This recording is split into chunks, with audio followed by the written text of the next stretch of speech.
हम रोज़ रोज़ अपने बच्चों को नियमित स्कूल पहुंचाने ले करके जाते थे।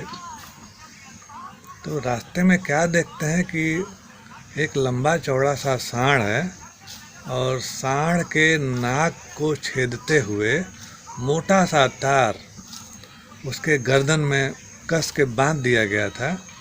और जैसे जैसे साँड़ बड़ा हुआ था वो तार उसके नाक में और सींग के पास गर्दन में धंसती चली जा रही थी और टप टप खून बहा करता था वहाँ से। और जब भी हम अपने बच्चों को स्कूल लेकर के जाते तो वह साँड़ रास्ते में खड़ा हो जाता और आंसू टपकाता। ऐसा लगता कि जैसे हमको देख करके और कुछ कह रहा हो। हम रोज़ जाते और रोज़ नियत समय पर उसी समय पर रास्ते में हमको खड़ा दिखता और हम खुद को असहाय महसूस कर रहे थे। कई दिन जब देखते देखते नहीं रह गया तो हम वन विभाग गए और वहाँ के कर्मचारियों से बात किए और उसके बारे में बताए कि ऐसे ऐसे स्थिति है। तो वो लोग बताया कि अरे आप नहीं जानते हैं, वह बहुत दुष्ट होगा, वह कुछ अन्य जानवरों को तंग करता होगा, लोगों के खेतों को तंग करता होगा, लोगों को मारता होगा, इसलिए लोग उसको ऐसे बांध दिए और आप भी उसको छोड़ दीजिए, उसके पास मत जाइए, नहीं तो दुबले पतले हैं आप, उठा के पटक देगा आपको। फिर उसके बाद हम पशु अस्पताल पहुँचे तो वो लोग बोले कि हम लोग सिर्फ पेट्स जो पालतू जानवर होते हैं सिर्फ उनका इलाज करते हैं और इस प्रकार के जानवरों के इलाज के लिए आपको वन विभाग संपर्क करना पड़ेगा।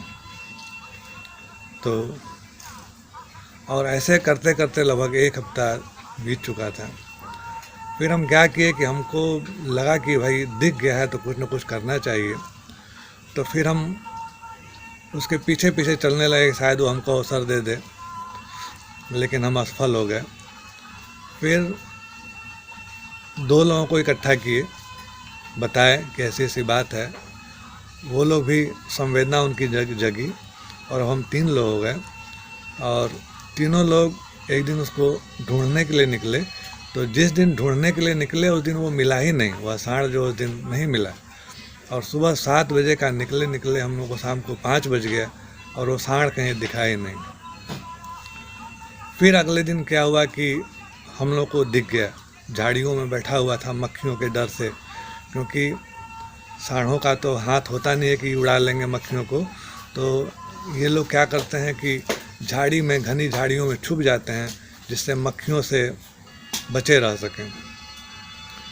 लेकिन जब वो हम लोग को देखा तो हम लोग को देखते ही वहाँ से भाग खड़ा हुआ और हम लोग भी उसके पीछे पीछे दौड़ने लगे और वो जगह जगह हम लोग को दौड़ाता था।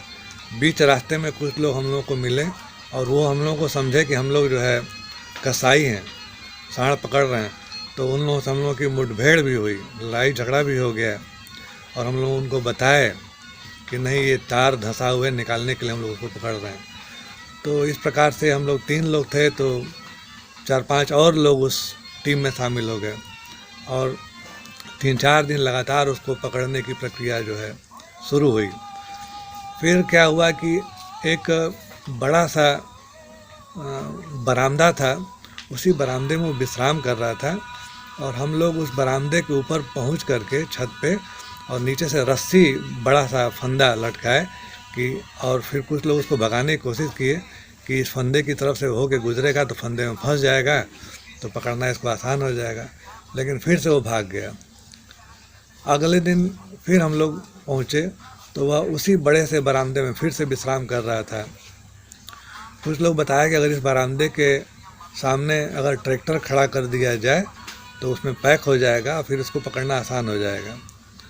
तो हम लोग ऐसा ही किए, रास्ते से गुजर रहे एक ट्रैक्टर को रोके और उनसे कहे कुछ देर के लिए आप खड़ा कर दीजिए, और वो ट्रैक्टर उस बरामदे के सामने खड़ा कर दिए। लेकिन वो साँड़ बहुत शातिर और बहुत तेज़ किस्म का था। वो ट्रैक्टर के नीचे से, जो ट्राली होता है, ट्राली के नीचे से पहिए के बीच में से निकल करके और भाग गया और हम लोग हाथ मल के रह गए। लेकिन अगले दिन फिर दोपहर में वो वहीं पे विश्राम कर रहा था एक बार फिर से हम लोग ट्रैक्टर बुलाए और इस बार ट्रैक्टर का जो ट्राली का जो ढक्कन होता है उसको खोल करके लटका दिए कि उस गैपिंग में से भाग ना पाए। और अब सांड भी शायद रोज़ रोज़ जानता था कि ये लोग हमारे भलाई के लिए ही आते हैं, इसीलिए रोज़ रोज़ उस बरामदे में पहुंच जाता था, सड़क के किनारे स्थित बरामदे में। तो उस दिन क्या हुआ कि जब ट्राली का ढक्कन खोल दिया गया और ट्रैक्टर खड़ा कर दिया गया तो अब की सांड वहाँ से निकल नहीं पाया। और इतने दिनों मतलब ये लगभग 1 हफ्ते हम लोग प्रयास किए थे और 1 हफ्ते में प्रयास करते करते हुआ क्या कि अपनी संख्या जो है टीम की लगभग 100 की हो चुकी थी। और इतने लोगों को देख करके वह सांड जो है आत्मसमर्पण करके और ज़मीन पर लेट गया और फिर हेक्सा ब्लेड से, लोहा काटने वाले ब्लेड से उसके तार को काटा गया। तो वो बहुत लगभग 3-4 mm मोटा वो तार था और उसको काटा गया और काट करके और जब निकाला गया तो मांस चिपका हुआ उसमें से निकला। और आश्चर्य की बात यह है कि पशु अस्पताल में जहां हम संपर्क कर रहे थे तो वो डॉक्टर भी वहां पर खड़े थे कि ये लोग क्या कर रहे हैं। और वन विभाग में जिन कर्मचारियों से हम संपर्क कर रहे थे वो लोग भी खड़े थे कि क्या हो रहा है। और सबके सामने उसका जो है तार काटा गया। बहुत सारे लोग उपाय बताने लगे कि इसको अभी न छोड़ा जाए, इसके घाव में कपूर डाल दिया जाए और कुछ तेल वेल लगा दिया जाए जिससे कि इसका घाव ठीक हो जाए जल्दी से। और हम लोग ऐसा ही किए और उसके बाद जो ज्यों ट्रैक्टर हटा, लोगों की भीड़ वहाँ से हटी, वह भाग खड़ा हुआ। यहाँ तक तो ठीक था। उसके बाद हम भी अपने घर चले गए। लगभग 10-15 दिन के बाद हम क्या देखते हैं कि ज्यों हम अपने बच्चों को स्कूल से, घर से स्कूल ले जाने के लिए निकलने ही वाले थे, एक लंबा चौड़ा मोटा सा सांड हमारे गेट के बाहर खड़ा हुआ था और इस ढंग से खड़ा था कि हम अपने गेट से निकल ना पाए। हम उसको देखते ही पहचान गए कि अरे यह तो वही सांड है जिसका हम सहयोग किए थे, मदद किए थे। और वो हट ही नहीं रहा था वहाँ से। तो फिर अपने घर में से हम गुड़ लाए, रोटी लाए, उसको खिलाए और उसका सिफारिश किए, उसको सहलाए। तो उतना ही जगह दिया जितनी जगह से हम मोटरसाइकिल अपने गेट से निकाल सकें। और फिर वो वहीं पे बैठा रहा 3-4 घंटे, पगुरी करता रहा और फिर जो है गया। अगले दिन फिर जब निकलने का जब समय हो रहा था बच्चों के लिए स्कूल पहुंचाने के लिए, तो क्या देखते हैं कि फिर से वो आया हुआ है और फिर यह उसका क्रम बन गया। तो 5-6 दिन जब इसी तरह से आता रह गया वो, तो हम गए पशु अस्पताल और वहाँ के डॉक्टर को बताया सारी स्थिति और उनसे पूछे कि मतलब ऐसा वो क्यों कर रहा है। तो बोल रहे हैं कि जानवर बहुत सेंसिटिव होते हैं। वो शुरू से ही आपको जान रहा था, पहचान रहा था कि यही हैं टीम लीडर, यही हैं जिनकी वजह से हमें अपने कष्टों से मुक्ति मिली है। तो वह रोज़ रोज़ आपको थैंक यू बोलने के लिए आ रहा है, धन्यवाद बोलने के लिए आ रहा है।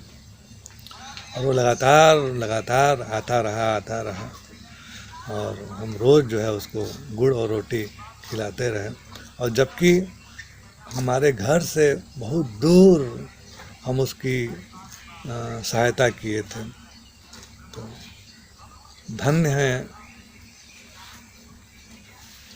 हम खुद अपने आप को धन्य महसूस करते हैं कि इस प्रकार से जानवरों का भी प्रेम मिला और हम इस बात को समझ पाए कि इनके अंदर भी संवेदना होती है, ये भी इंसान पहचानते हैं और ये भी जो है थैंक यू बोलते हैं।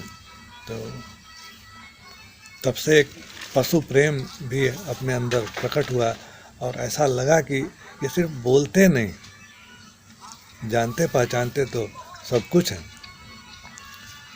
तो हम अपने ईश्वरीय अनुकंपा चैनल के माध्यम से समस्त गतिविधियां आपको बताते रहेंगे। आप कृपया हमारे वीडियो को नियमित देखिए, लाइक कीजिए, शेयर कीजिए, हमारे चैनल को सब्सक्राइब कीजिए। आप हमारे चैनल को सब्सक्राइब करके वीडियो को देख करके अनेक सामाजिक गतिविधियों में हमारी सहायता करेंगे। आपका बहुत बहुत आभार, धन्यवाद। अगले वीडियो में पुनः मिलते हैं।